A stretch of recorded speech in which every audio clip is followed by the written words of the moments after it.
these are the latest visuals we are getting from the Sumy region of Ukraine as a result of this. These are the visuals, the damage.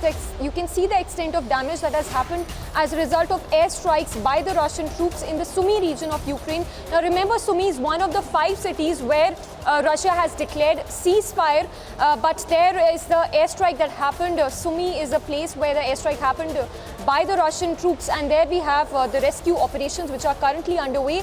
Now this is a residential building which has been hit as a result of the airstrike by the Russian troops. A lot of damage also being reported there. You can see the visuals there clearly show, speaking 1,000 words as to the extent of damage we can see in a residential building there. What you're also getting to know is that more than 10 people including children have died as a result of this airstrike that has happened in Sumy region. Going across to Shravan, my colleague who's been reporting from the war zone.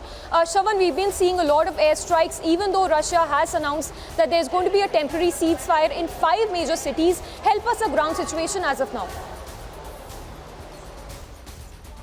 Well, not the first ceasefire announcement that has been made by Russia, but not to forget that even before this, when there was an announcement that was made by Russia, the humanitarian green corridor was violated. So that exactly is going to work out, and whether at all they are going to honor what they have basically said so far.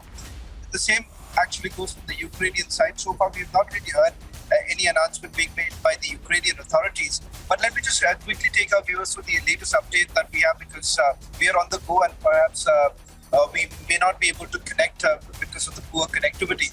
But this is the latest information that came in from the General Staff of Armed Forces around 6 o'clock. The Ukrainians have basically pointed out that at least 3 areas. So one is in Sumy, the other is Cherniv and Kharkiv. These are areas which have been kept with the Russian troops.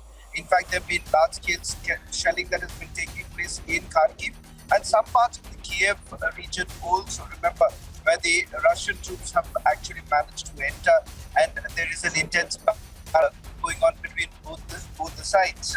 In fact, there is 2 other updates that we've also got from the General Staff of Armed Forces, where they're saying that in Kherson and in Mykolaiv, the Russian troops have actually been able to occupy those very areas. And they're saying that there's something called a psychological combat unit of the Russian Federation, which is now being used in places of Kherson. And they're saying that they are basically being used to radicalize the population in those very areas. In terms of the numbers of Russian troops who have been killed in action, Ukraine is now saying that it is over 11,000. And we are looking at multiple aircrafts, tanks, artillery equipment that have now been damaged by the Ukrainian forces. Now, let me just tell our viewers that we are basically now we are heading basically to a northern area of Ukraine. This is a place with Chernobyl, the nuclear plant, remember, which is now under the control of the Russians. And this is the axis that is actually being utilized by the Russian troops. The areas we've been to Sumy and those very areas where we have seen there have been large-scale destruction that has been taking place. But even this place that we are going to, we are told that a metro station, residential buildings, these are buildings that have been damaged in